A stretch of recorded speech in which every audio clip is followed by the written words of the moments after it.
Hello, everyone, and welcome to another episode of The Lifting. Today's episode is being recorded on 5/18/24. Before we get into today's topic, which is going to be interesting, think of it as a partial Q&A, partial history lesson, so to speak. We'll just go into the law of one first. We are all one, and when one is harmed, all are harmed. When one is helped, all are helped. Therefore, in the name of who I am, and I am one with all there is, that only the highest good be done. We pray for you, your friends, your family, your loved one, to let healing energies in. Let them love you, let them nourish you, and let them bring you to your highest good. We pray for ourselves, our friends, our family, our loved ones, to let healing energies in, to let them love us and nourish us and bring us to our higher good. We ask for benevolence to come in now with no conflicting agenda, to come in to be able to have this conversation and to support it, so that everyone can have a good understanding and clarity of thought as this is going on. We pray for malevolence and mischievous beings to be swept away at this time in order for us to be able to peacefully have this conversation. And with that, and our great blessings to you all, we say so be it. So be it. Okay. This one is going to be on Vincent Van Gogh.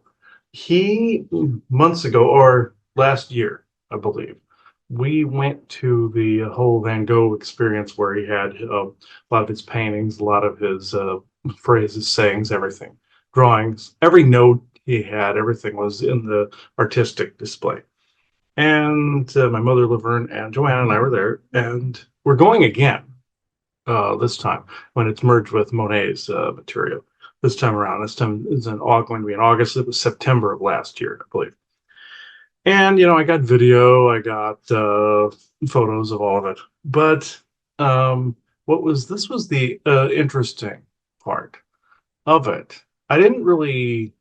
And this was Van Gogh was telling me this was poignant over the months he's tried to contact me, saying that I wasn't feeling anything at first. He said was experiencing exactly some of the turns of events that he himself went through, times of emotional void and times of emotional overbearing, and pendulum swing, as well as being interfered with. And some of the bad guys like to disconnect you from spirit. It's not that you can be disconnected from spirit. That's the wrong choice of words. Your receptivity of it is dulled through psionic dampening of some kind, telepathy, telekinetics, AI, what have you. That's not the subject of the show. But what he was trying to say, and we had some negative stuff over the past several weeks that were disguising themselves as ghost hauntings, things of that nature. And I'll go into that in a different episode. They were basically trying to say they were ghosts when it was alien, psionic intrusion, all this whole bit. And what it was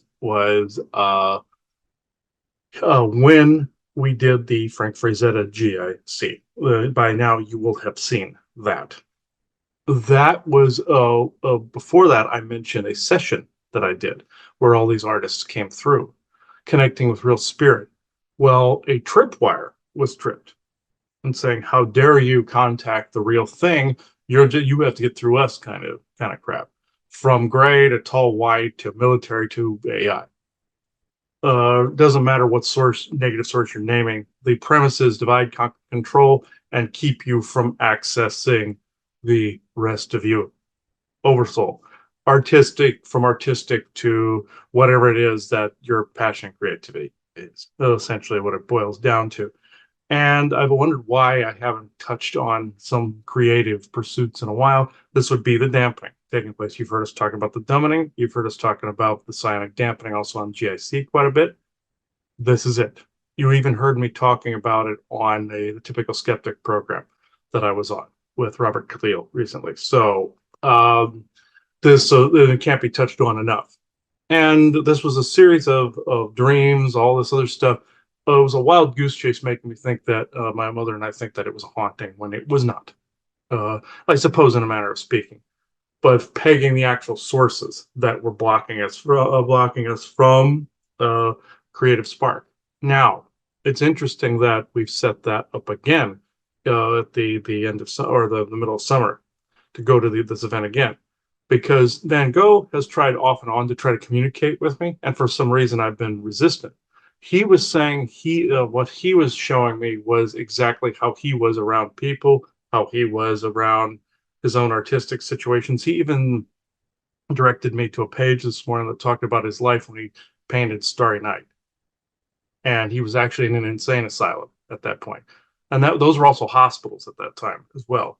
And he painted it from a window, his room window, but he added in an imaginary village and all this other stuff into it. Even Frank Frazetta said he was tapping into some galactic stuff as well, uh, from other expressions, realities, other parts of the multiverse, and his oversoul reality is what he was connecting to. And what so he said that Vincent could point that out when he came through. But what I my understanding is that when he started, he was being interfered with very heavily even then. And and people may say, well, Chris, they didn't have the technology then. Yeah, there's the psionic war has been going on a while, so yeah. But at the same time, he was trying to access all those parts of him from the painful parts to the joyful ones. And the whole thing I found out with his ear was actually one of those moments of like control where you know like something he may even possess you and cause you to do it, but he may have had a vulnerable moment of time. We can question him on that. That's specifically here in a moment, but I just find this very interesting. There are pages. I'm not going to go through the entire history of it. I just say the dates and a couple points, but yeah, Vincent Van Gogh, 1853 to 1890. One of the best Doctor Who episodes you ever see is the one with Van Gogh. I may even find that segment at the end and paste it at the end of this. But I'll just say this one paragraph and a point he made to me before you say your part here, Joanna. But it says Vincent Van Gogh, the eldest son of a Dutch Reformed minister and a bookseller's daughter, pursued various vocations, including that of an art dealer and clergyman, before deciding to become an artist at the age of 27. Now, also, this would match also a client that I've been talking to where the artist came through as well. It's very similarly trying to decide what to do, where to go. And then he went with art. The same. So over the course of his decade-long career, 1880 to 1890, he produced nearly 900 paintings and more than 1,100 works on paper. Ironically, in 1890, he modestly assessed his artistic legacy as very secondary importance. And, you know, a lot of artists do this, you know, and a lot of people also have this program in their head that, you know, you're only famous when you die, you know, and you'll see that from different seers too, from many of them that have passed away even in recent days. Their messages get out further. I've seen more posts from Abraham Hicks than I did ever when he was alive. You know, so there is a truth to the concept, but at the same time, I believe there's a program embedded in there as well that people keep co-creating this. Oh, you're not going to be famous till you die. Well, at the end of the show, as these closing affirmation, blessing, closing of the circle, I have something that he wrote that talks about that very subject. So something that it was written for this episode. So, Joanna, did you want? Basically, I think I'm going to reserve my conversation to you bringing him in. I think it probably is more related to having a conversation with him about different things than really me stating what I think my opinion is of it. So Well, also, what you thought of the Van Gogh experience, though, when it was around too? What was the feeling surrounding that, though? Well, I think it was I think it, I have to appreciate things again when you can get a broader context to the story, either of someone's life, what they were going through. I think they did an excellent job is trying to show sometimes the struggle when a person is trying to live that passion. I think there again, some of this I would have waited for conversation, but in my opinion, as we even say, live in your creative passion, do what you're supposed to do, that people often interpret that as that's going to be their financial, piece of the pie out of struggling, out of you never having, to worry about bills not being met, out of, and it doesn't necessarily mean that at all. No. It doesn't. It's a part of the tapestry. Again, what your soul and your, and the avatar who's here present is working on and experiencing it. And some of it actually is experiencing the struggle of what it means to try to be within your creative passion. That's part of the picture. Now, does it always have to be that way because of what you're saying? I agree. I agree. There is kind of this programming, and it also depends on what is your creative passion. What is it you're trying to get into? Is it going to ruffle feathers or not? So it's a complicated story, but I think Van Gogh is an interesting person to be able to speak to regarding all of this subject matter. Mm-hmm. Yeah, and he did Starry Night, I believe, after the thing with his ear too. So where he went into the asylum after that. So yeah, and this was his I brought this in to have him come through, even though this is small. There were no statues or anything like that over him. No, that was just That's a trinket from the show. Yeah, trinket from the show. So what? I just heard my head. That's what you get similarly to the ear. Okay. Okay. That was apparently a joke, but okay. Okay.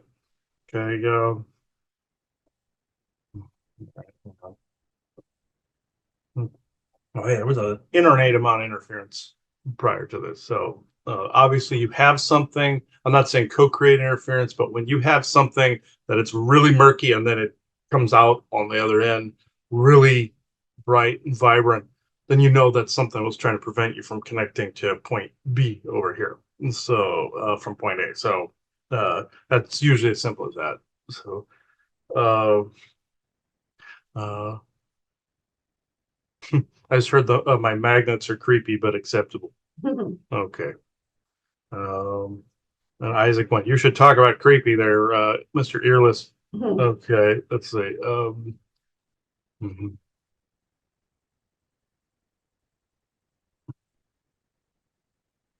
Hey, oh, I had it wrong now. Okay.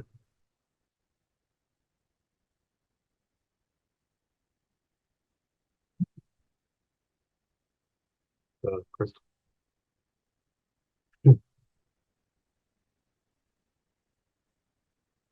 Oddly enough,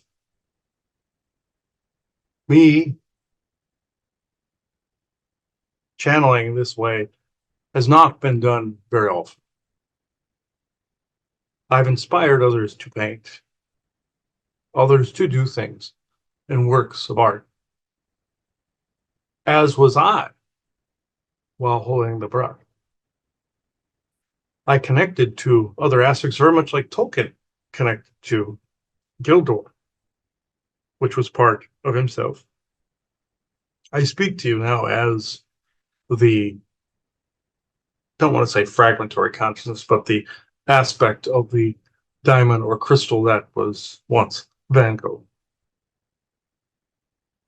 If you saw my world, you would see some of my paintings, but you would also just see you would see a vast library. Frank Frazetta did things a different way. This, in the lifetime I was in human form, I did experience the extreme of one emotional end to the other. The thing with the ear was that extreme end. He's experienced this where there's like this compulsion sometimes to self-injure at times. And people that have done this is a form of possession. Yes, that existed then as well. But at the same time, it is also the inability to balance one's energy on what the earthly plane is, or what you call Midgard, or guarding the middle ground. That means also the highs and lows of the pendulum swing from flowery fields to bard covered asylum. This is exactly how this is. And people that have come in this way have come in with a passion, have come in with well, anyone really has a purpose, but come in with this vibrancy of creativity. If it is stifled in any way, shape, or form, or things do not come out exactly right, but the conduciveness or non-conduciveness of different energies and wavelengths and whatever is in the area can come out as fits of madness or look mad to that of the unkeen eye, as was depicted in the Doctor Who episode where I could see the swirls in the sky, where my counterpart in that show was saying the sky was not black but at night, but a deep blue with the swirls. Yes, I was seeing the dimensional openings. I was seeing other dimensional connections of the stars. I was seeing galactic origins. I was seeing all of these things, anything that I was connected to. People believe that they're connecting to a higher power. They are connecting more to themselves. They're connecting to that which is more of them, bringing that and grounding that here and showing it to all. This is why only after I passed on was the later on the artwork appreciated, and the ending of that Doctor Who episode was much appreciated as well. I could have, in the human form, used such a interference or distraction in that way. I knew I was not going to be around very long, given the fact that I was this way. It's even more so now for people like myself because that creative spark is being dampened so heavily by various powers out there. They don't even have to have a name other than the fact that it is against what you are. If it's against what you are, why allow that into your space? If it is not within what you call the moment of non-time, yes, I know you have to do your day to day, and I had to do these things. For some, it is more of a slow, silent death to walk amongst that of not necessarily the rabble of people, but the rabble of the routine. And yes, people tried balancing this in, but some of this routine was created to keep people out of this, the spark. They think it's a grounding, when in fact, it is a decoupling or a degrounding away from the receptivity that is spirit. And that is all that is. You say benevolent source creator, but you know what I'm saying. And also looking at the different people in their routine, the day to day, the plants, the flowers, the all of it. Monet did something similar. He can touch on this at some point, touching that with nature, bonding that with nature. I also with the people in their everyday life. Not only was I an historical archivist in that way, but as an artist in that form, but also to bring forth, like Frank Frazetta said in the GIC, whereas he planted his artistic style and he was lost in the moment in a similar fashion. This is where uh, I, in my day to day, like what was depicted as the character in Doctor Who, it was that entirely 100% accurate. Sometimes tears would be there that I did not know what was truly there, but the pain of feeling the vibration, the pain of not being kind of feeling connected at times, but also connected at times, just like the character of Amy in it, where she had forgotten her Rory. It was the same. Like part of me had been forgotten, and was also forgotten in the day that I'm doing was doing the thing on the art, where you see the reactions of the people in that episode, whereas people are just like, ha ha ha, what a loser kind of thing. That's what I came across to them as something that was not part of their normal day to day. And he's mentioned this before, where people will look at you strange, even if you're at the store, like you're an alien or not from here. It is because of the vibration that they're accessing more of this, and it is strange to them. Sometimes it would be so strange to them that they react with violence, thinking that it is darkness, because it's so very, very, very different than what they would anticipate within their day to day. They are not what he would say encoding, decoding, or translating it correctly. This is how I was treated in that day. And have I told him before that sometimes it's after you're dead when you're recognized? There is a truth to that, but there is a program to keep perpetuating this so people do not access this. They get caught up in the fame ideal of it. Like, why am I not being recognized now? Like a Viking saga. Why is my story not being told? But it may be told later at a time that it is actually needed for a particular time frame. Something created here and it moves along. You see, sometimes you start something and somebody else completes it. So, just like you have your butterfly effect, you come up with something and it happens over here. It could be another avatar of your oversoul. It could be that, like with the forest people, they said about their statues, the original creator brought in something great. He took it and turned it into orgone pieces where the other person was lacking in that area. It is no different with the butterfly effect. It is no different than an artist seemingly feeling like they're out of time and out of place. I felt like I should have been earlier in time, in which I found out I was, and getting inspiration from the past, from the space, from the galactic realm, and from the interverse, multiverse, spirit, all of the above. And this is why that felt the way it did, and the way he felt the lack of was because not only of that lack of entering into that creative spark, which would be writing, painting, all this other stuff like myself, but at the same time, it was others trying to keep him in that spot, so that was not accessed. That is so very crucial to access right now that you don't even know. It creates what you would call an Achilles heel, not accessing that at least once every day or two. That is something strong enough to repel even the evilest creature. I can answer questions now.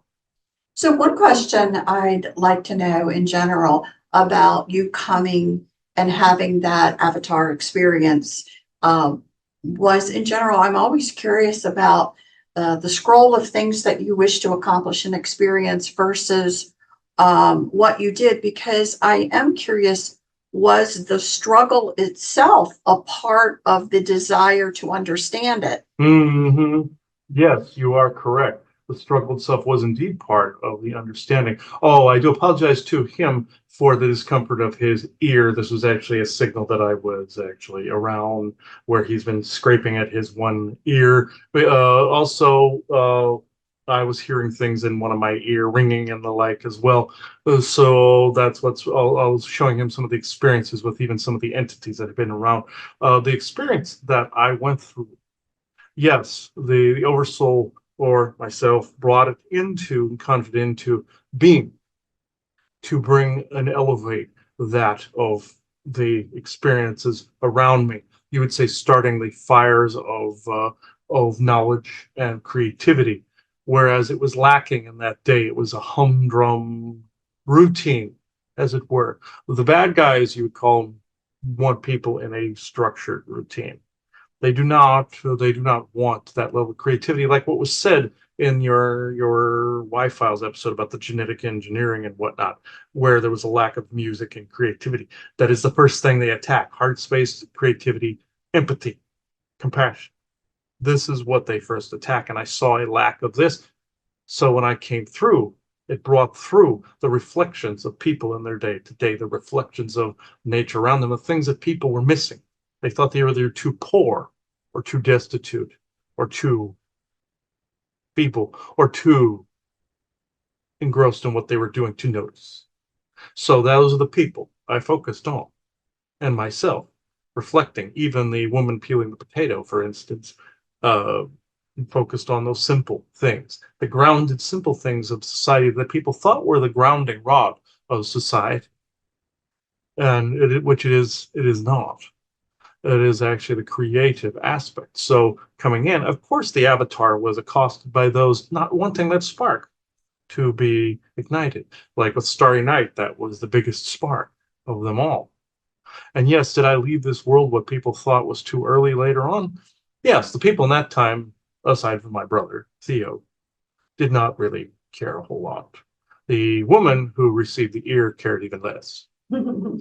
So, yes, gross does not even begin to describe it, especially if you have something that outlandish and very much like in your recent time with certain celebrities that had outlandish behavior from people that are in your press to like from your Mel Gibsons to your whomever that have this outlandish behavior from the mind control and then admittedly broke free. That's kind of what I was in. But at the same time, like I said, it was part vibration, part influence, trying to get me off center. But the off centeredness is what also got the attention, even in some of the most depraved, decrepit of times, like from your Robin Williams, for instance, being accosted from the satanic Hollywood, showing what was going on in the background, but brought it out outlandishly because that's the only way he could, because so his family did not come to harm. Or your some of your other celebrities doing some of these outlandish things, trying to get focus on a particular subject, like your Michael Jacksons and whatnot. These are people that are controlled, caught up in this. In my world,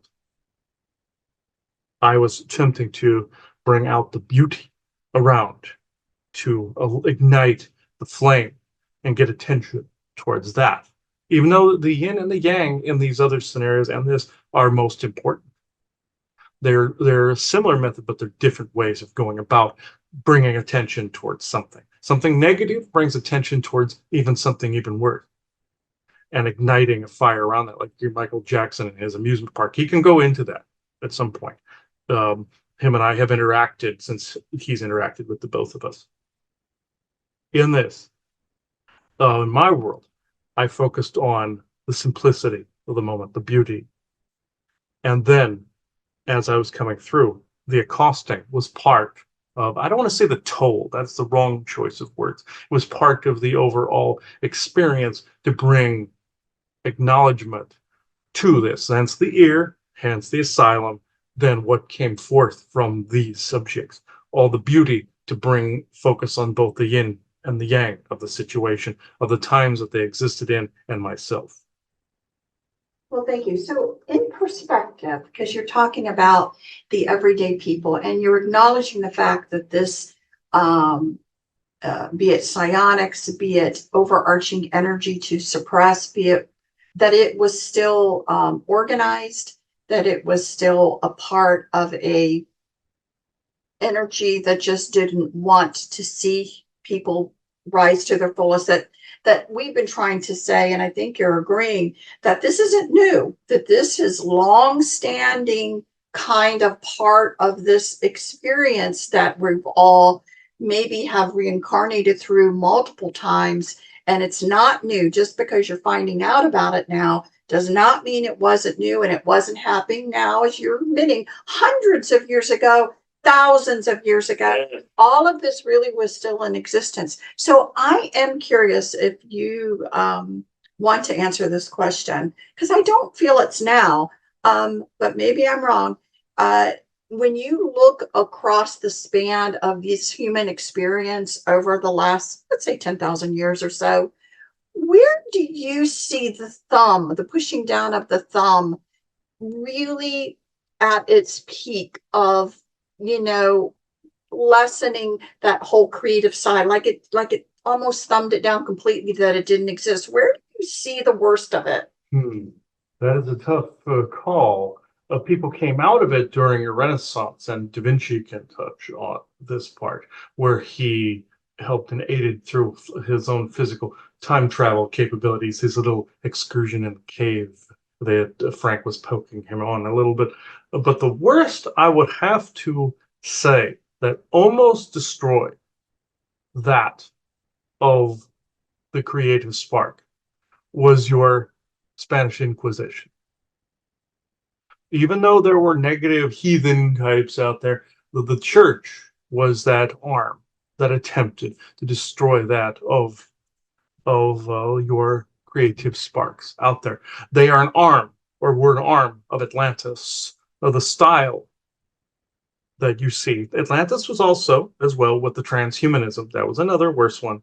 But the resurgence in the style, the mitre hat, the robe, all of it, cross, all of it, that's Atlantis. That is through and through. That's why you saw in your Aquaman movie where he was the bad guy, or Enlil's counterpart was wearing the mitre hat. That was just the style that some existed, and he of them existed. He even saw the sons of Lucifer in his own creation, or what he thought was his own creation in his game script, had a church there in a similar style to that, if you mix that with Superman's Fortress of Solitude kind of thing. That was essentially Atlantis. or descendant thereof, obeying a God, let's just say, or Old Testament God that you're in live. Now, the worst time would be, I would have to say, the Spanish Inquisition, and there was another as well. Of course, you had your Renaissance that came up later on. Da Vinci can touch on that at some point. The it's a little different from his perspective, but from my perspective, also some of the worst that you are coming across is now, because the thumb has never been greater. The punch from your sonic dampening has never been greater. This is the issue. It is being put in people's faces so that they change it. Your Elena and Vessa had a great phrase, whereas it once noticing it, it's 50% dealt with, 25% is action, and 25% is resolution. So therefore, now is the time to have another renaissance. Now is the time more than ever access your creativity. People are, even now, I'm hearing in their minds that people are saying, well, I don't have time to do any of this. When do you think you would have the time? You have anytime, just like if you have time at the end of the evening to just sit, why not do creativity? I know people are worn from their day to day. Even your Tony Robbins was basically saying people have hours in the evening that they just sit. Why not, if you're driven enough, do your passion? I couldn't agree more with this, because I've been listening to the things you have been hearing and seeing over the months since you encountered my exhibit. And I must say that the now moment, right now, that you exist in, it is, the volume is up so high on some of these devices, and some of this trying to get you into a dystopian mindset, that for some people they are so detached from spirit that they think their heaven is within their computer. No, unless your passion's there, unless that's a passion, where that could very well be. Your passion may be equipment, maybe computers, maybe art, maybe science. But these are the things that need to be focused on. Just like some people feel that though they have kids, or if they have a morning routine, they are so stuck in this that, oh, when I'm retired, I'll do this. When is retirement exactly? That's in what you call the golden years. They keep trying to get people to focus on their so-called golden years, and some people don't make it that long. I did not. Some people do not even make it that long to have a nest egg to enjoy. Why go for the future? Of course, improving your future is a wonderful thing, but also being in the moment is even more wonderful, because you start to break out of what this idiocracy that is around is attempting to control you with. Many people feel that they are burning out of their own, and this is not. This is a what you call a psyop. You must burn this out. You must burn them out with this passion. Granted, some people's passion is warrior. Absolutely, that was like that in my time as well. Some were soldiers, some were artists, some were business people. Whatever the passion is, exist within that. Some people think, oh, a warrior cannot ascend, so to speak. No, it's whatever the passion happens to be. If it's helping people through the under end of a sword or a gun, fine. If it is with a paintbrush, fine. If it's with a pen, fine. If it is with a business pros and a knack for capitalism, fine. This is what I wanted to emphasize, because people seem to be focusing on one or the other. It is anything that is in a state of passion and creativity. So how do you think your traveling exhibit is helping? Because I know I mean, I think you would, I'm sure you've helped inspire it. Mm-hmm. So, Yes, this was actually some of my doing. Yes, well, I should say yes, my doing, because even as I am speaking, this traveling exhibit is reigniting those fires of creativity. Even if it's people in their golden years, or if it's people that are young, it is doing the same. And yes, I had to do with this out. And there are people that are related to my brother's family lineage that actually helped bring this about, believe it or not. well, that's nice. Because I think that if you can go to it and do, you'll learn a lot, but you will feel a part of yourself that maybe you haven't felt in a while. I Mhm. do feel that as well. And again, it's nice to hear that it is helping to have a creative spark. I am curious though, because um, I can absolutely agree um, that the efforts, let's say, to put forth to dampen people is on acid right now, is turned up. But I don't feel everybody is susceptible to it that maybe they once were. I don't know if that's the. Yes, the volume was never going to be turned down at all. It was always going to be turned up, and people need to just rise above it. Well, do you think part of rising above it is the multiple experiences of the reincarnation process coming in, and through the genetics of yourself looking into an avatar, that it grows and grows and grows? Because it seems to me Atlantis constantly keeps bringing up. You've brought it up again. I find it interesting, your perspective, and I can certainly see and look at that and say, oh, there's a good chance you're right about the Spanish Inquisition and different things. But it would seem to me that folks that lived and had avatar expressions in that lifetime are also here now, because there seems to be this constant push forward to overcome it, to be able to bring through your artistic side and everything. So I would think there's a lot of higher selves that send pieces of themselves into these difficult times to learn how to overcome it. Yes, just like with Atlantis, so the people's drive for transhumanism stems solely from Atlantis and the Orion influence that arced across time. And people say, well, this was many years apart from 500,000 to only 10,000 years ago. It matters not. It is all happening at once. Time does exist. That is the psyops that it does not, but it does exist. It's just all happening at the same time. People see moments from this to that, but it is actually it's all culminating at once. The volume is being turned up, so people do not come to these realizations. They are relying on outward sources to tell them what is what and what in life, from the church to that of a guru or teacher. Not to, as you would say, poo-poo people bringing through information. That's different.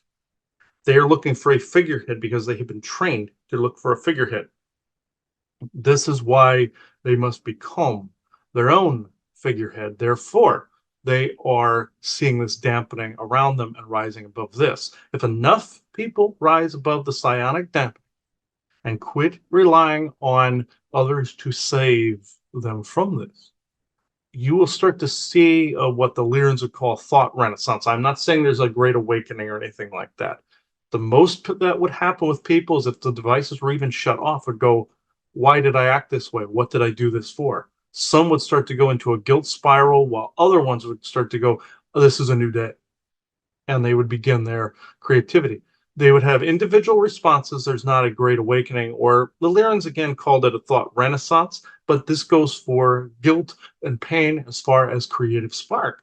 So therefore, you would see across the board effects on people from the withdrawal of these things, but also going above it, because I am sorry to say, unless you force the issue as a people, it's not going to be shut off.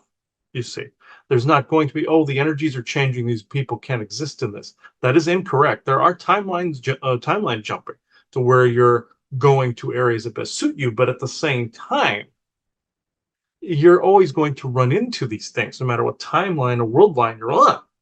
This is just a fact of this. So therefore, you must then begin to shift and change, and then creation shifts and changes around you. This is something that people have a hard time accepting. So whatever it is that is you, no matter what, not the psyops things that are out there trying to get you to determine what is you, from your school system to your news. Uh, you must know exactly what is you. at all given time. And again, we've said that this forever. You have to know who you are in order to know what is not you that is trying to influence what you're doing. That thought that you've also just stated as well has never changed in any of our thought process across the time we've been here. We're always open here, I should say, on the lifting, Chris and I, and others, that we just want to know what's going on so we can understand the concept that our brain can only handle what we currently know, and it may grow and mold and change as new onion layers of information. So that phrase, the truth is the truth until a new truth comes along.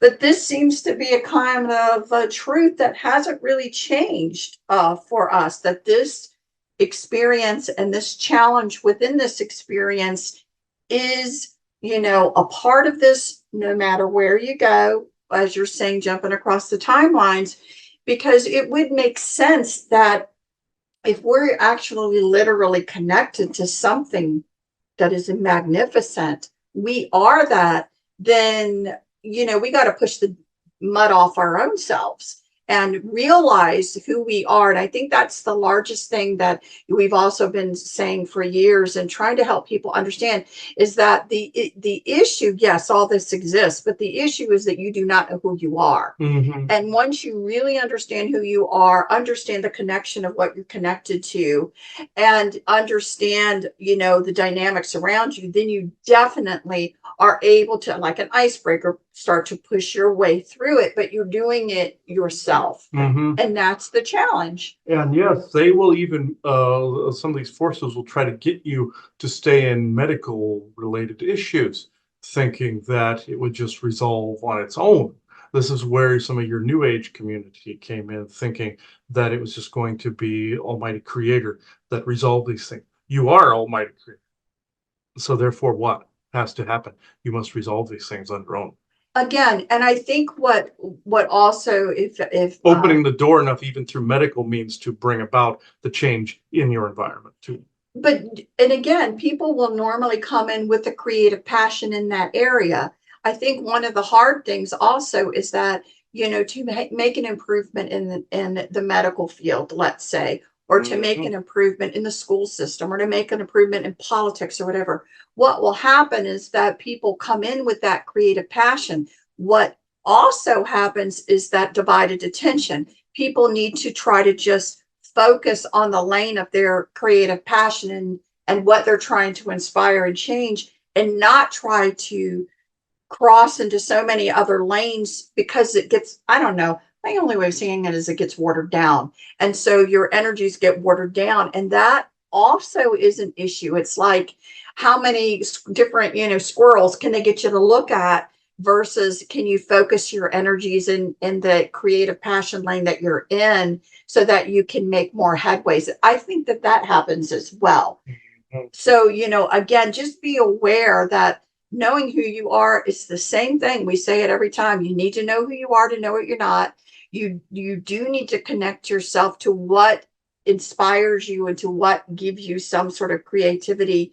There's all that energy now that is coming down, and came down and has been coming down forever, to try and dull that down so that you do not realize who you are, so that you do not make the attempts to try and make improvements for yourself. Mm-hmm. So I find that interesting. So another question I want to ask you, everything all at once, is how many different experiences. So if we put time as linear, we know it's not, but we have to, in our time frame, from when you existed then to now, how many other avatars of your greater soul has been jumping in to have an experience? There were, since the end of the 1800s, since the time that the one Vince Van Gogh, myself, committed suicide, there has been one other one to bring in, oh, how can I put it? More of the creative spark, but it was during post Second World War. And then from further on from that time frame, Frank Frazetta later on came in and added too, and various other artists. But this was also the artistic field. This was, you would say, this was a no name. This was me, like what he likes to say, he would come in a future lifetime. He will, because he's picking up on it. It can trickle back, as he would say, through time, and he's picking up on something in the future. This is what he's always been picking up on, something later connecting to an oversoul uh, fragment, as it were. This is where I came in to, let's just say, tweak or check up on my work, so to speak, or see where it landed. This was post World War II in the 1950s, where I came in.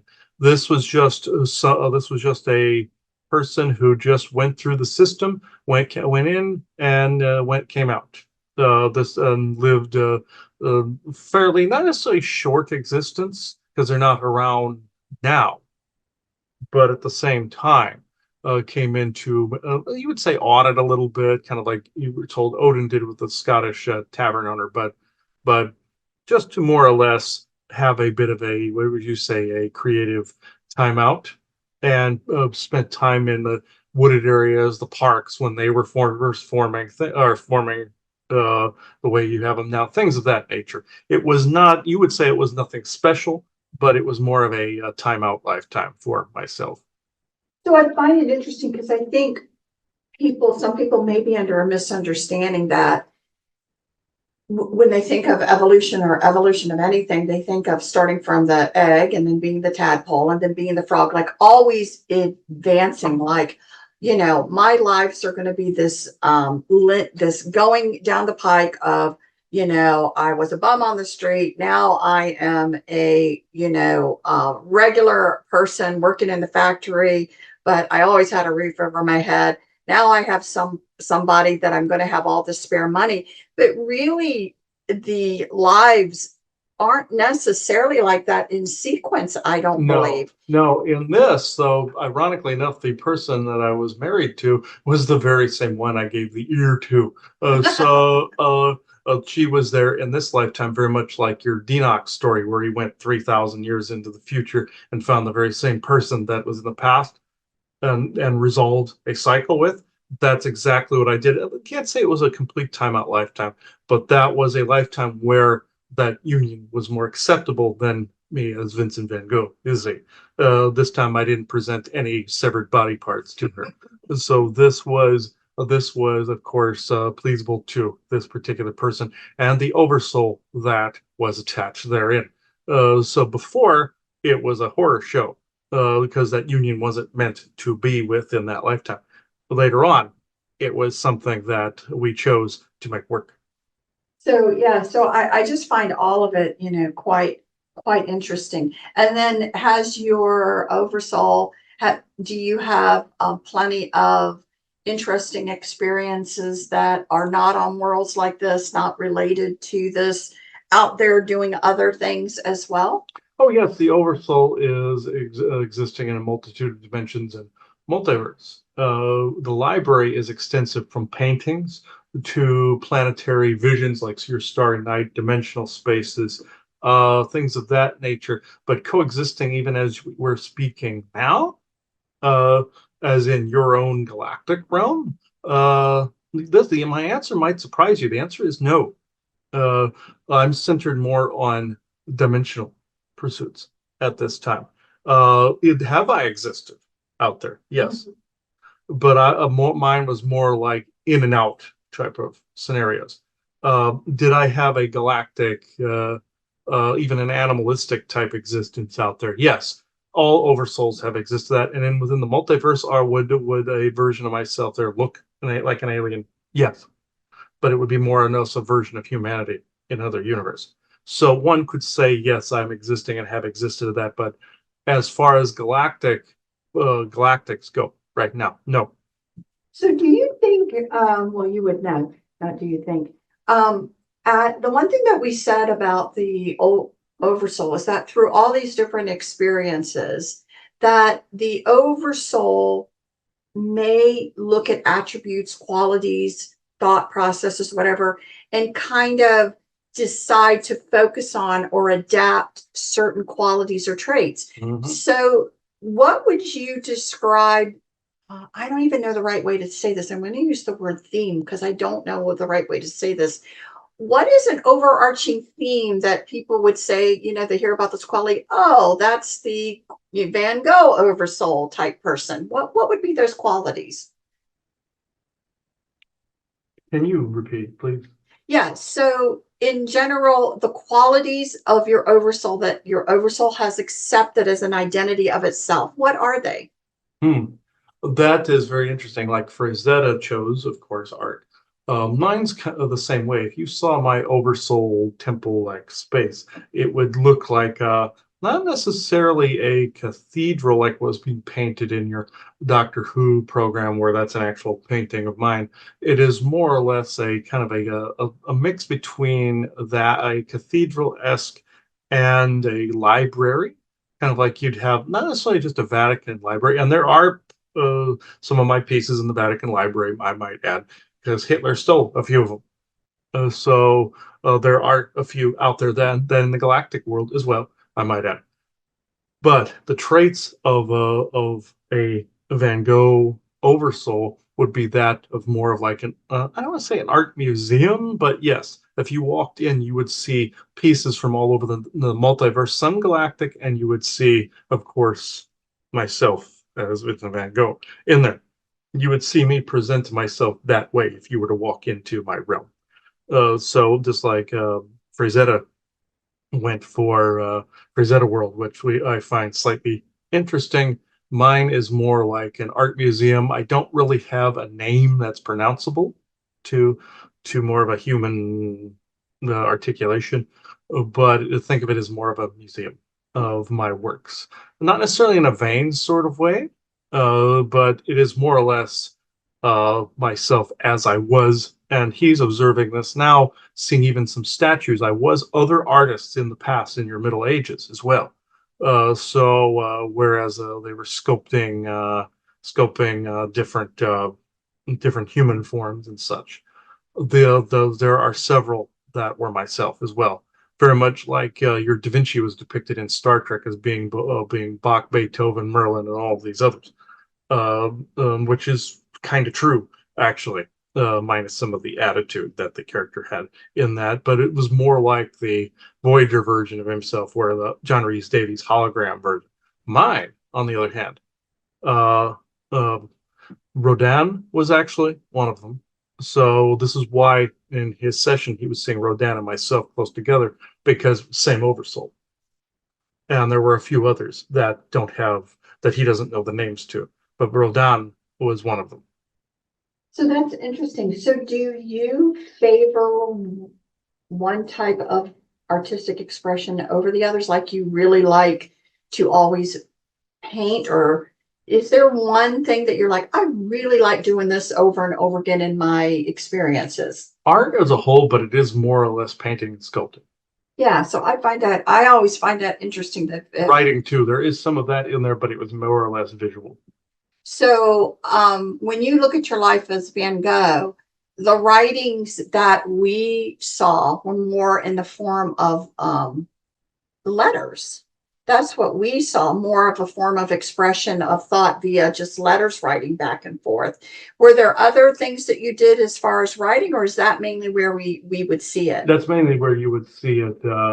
With Rodin, it was more like sculpting painting, but there were also writers as well. I didn't go into the music like Bach and Beethoven did and such, but their oversouls can touch on this at some point.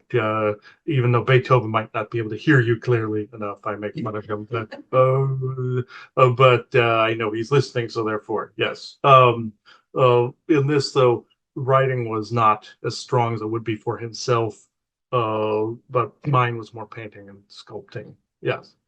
So, what would you like? I think I'm just going to turn this over to you because I know you really wanted to come through to talk about the importance during this time of finding your creative passion. So, I just want to let you have the floor to bring forth what you feel people need to hear. This is why he got burnt out on the whole term creative passion, because of someone that spoke it ad nauseum beforehand. He thought it was more of a psyops away from finding truth. In this, truth is subjective. So therefore, you have it can be interpreted a million different ways, as he says. In this is why the term "living your creative passion" got him burned out, because it was from a controlled source that kept putting it on repeat over and over, and you know who I am speaking. Burnt like with the Chinese water torture, drip, drip, drip, drip, drip, over and over, and you become disinterested. This was part of the plan of a burnout in that particular area, to get himself disinterested. And this is happening to a lot of people. There will be handler energies that will try to keep you away from that. Distractive energies, very much like in your Matrix 4, where Neo's passion was basically showing people what a free mind looked like. Therefore, he had a handler program trying to keep him away from that truth. So, and that inner part of him, his own identity, that is actually an accurate thing that's going on with the tripwire concept. So therefore, like Frank Frazetta was talking about as well. So this is something that must be looked over. You must be, no matter what distractions that are happening in your world currently, you must find time, ironically enough, to do these things. And also knowing that you're multitasking, that just means you are getting further and further and further away from the grounding light that is your oversoul, when you have to just keep going through this routine. And some people might be saying, but Vincent, even in your world, they had to have money. True. You are very, very true. And I tried to make such money off of this. But did I not say carve out a time to rebalance all of this in work, home life, children, all of this? So some people say, well, that's fine for you to say, you're in spirit. True, but so are you technically. Everyone is in spirit, everyone is in physicality. So it's all happening at once. So this is where I say adieu, because his brain is getting slightly exhausted. But thank you for having me in at this time. Do not think that I take offense for him shooing me away over the months, but because I was the same one in the same way. No, we are not the same oversoul, but they're similar. So I thank you all. So just to give context to what was said earlier, because I didn't know this until it was brought up, Chris was kept complaining of his ear, and he actually had me go look, what's wrong? My ear's leaking fluid down from the lower part of the earlobe. What's wrong? And I'm like, there's like a scratch there. Maybe you scratched it, and it's just kind of some of that, healing Actually, fluid through. I'm being told, look up which ear he cut off. Okay, let me see. Which ear did Van Gogh cut off? Oh, it's right at the top as it comes in. Left ear. It was actually this one. So I suppose on the opposite, but the idea, but in the painting, or in the painting here, it's actually on the right. You see, actually, I'll show people this. That's weird. Yeah, so I'll show you this painting of him. See, notice how the bandage is on his right ear, and it's covering down here to the lobe, down to here. And also, I've had problems with the jaw too here, so I guess this would have affected this whole ear. But it was empathic imprinting is essentially what he was trying to do. But see, the bandage is on his right ear. And I suppose he would have done the mirror image, and it would have been like this as he was looking in a mirror. That's what they're saying, mirror type image. Yeah, it's shown here as a bandage right ear because he painted himself in a mirror. Here's the synchronicity. He was a mirror for myself, therefore it went on the right. So say that's what the artistic expression and what he was trying to say is we were mirrors of each other. So that's essentially what the message he was trying to say. Yeah, there was like this cut that kept forming like right under the earlobe here. I'm going, what in the hell? And it was literally just dripping, just sitting there like dripping like down my neck. I'm like, what in the hell is this? And even if a bad guy started this, it was still allowed to show me that it was like a blade had cut there. My nails aren't sharp enough to actually have ripped where that was. And even years ago, this opened up a wound or a scar that I had there years ago where a puppy had actually bit my earlobe here and actually formed on that spot. So it opened up a scar that was already there. So I thought that was weird. I was like, why does this keep leaking? And it stopped nearly instantly. It formed a crust here, but the next day, gone. So obviously it was part of this synchronicity, like a blade, because I believe he showed me he went up and cut this way, and it came up from this direction, like slice. And but it was this year, but the painting shows the mirror image, and like I said before, it was supposed to be because of a mirror for myself. So I think that's an interesting synchronicity right there. Some things you don't think are synchronicities actually are, and even though it may have started out as an attack from something else, it drove it to the point of delivering it as a synchronicity. That's how stupid some of the evil forces are out there. They don't realize they are part of that overall balance. Like when the Orions came in, this expression, they became part of the overall physics of the expression. So yes, and I got a validation that he's saying I get the synchronicity correctly. So I believe this is a good spot to do this. Let's see here. And I will need my glasses for this. Let's hope I can read my own writing here. It is. Okay. But did you want to add anything? Because this was the last affirmation No, blessing. So, everyone has enjoyed it. okay. This is from him. Let's see. If one sees beauty, one paints beauty. If one feels pain, one paints with the pain. If one seeks fame, one knows only pain, sees no beauty, and paints nothing. Their soul is lost to the empty void.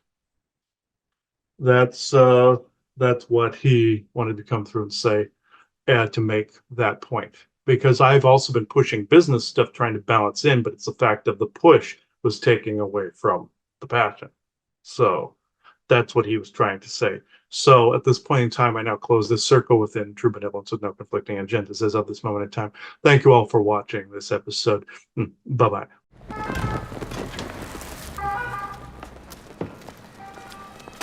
Where are we? Paris, 2010 AD, and this is the mighty Musée d'Orsay, home to many of the greatest paintings in history. Oh, that's wonderful.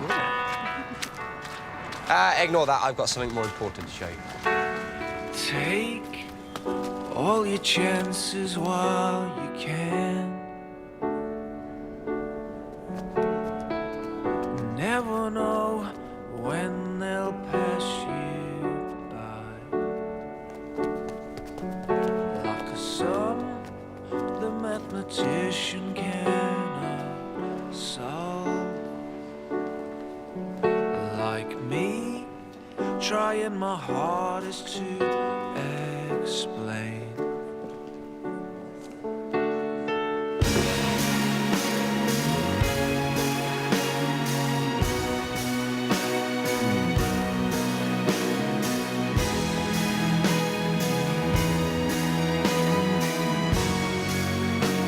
It's all about your crossing kisses. Those first steps that I can't calculate. To Black. We met a few days ago. I asked you about the church and a verse. Oh, yes. Glad to be of help. You were nice about my tie. Yes. And today is another cracker, if I may say so. But I just wondered, between you and me, in 100 words, where do you think Van Gogh rates in the history of art? Well, big question. But to me, Van Gogh is the finest painter of them all. Certainly the most popular great painter of all time. The most beloved. His command of color, the most magnificent. He transformed the pain of his tormented life into ecstatic beauty. Pain is easy to portray, but to use your passion and pain to portray the ecstasy and joy and magnificence of our world, no one had ever done it before. Perhaps no one ever will again. To my mind, that strange, wild man who roamed the fields of Provence was not only the world's greatest artist, but also one of the greatest men who ever lived. Vincent, sorry. I'm sorry, is it too much? No. They are tears of joy. Thank you, sir. Thank you. You're welcome. You're welcome. Sorry about the beard. It's so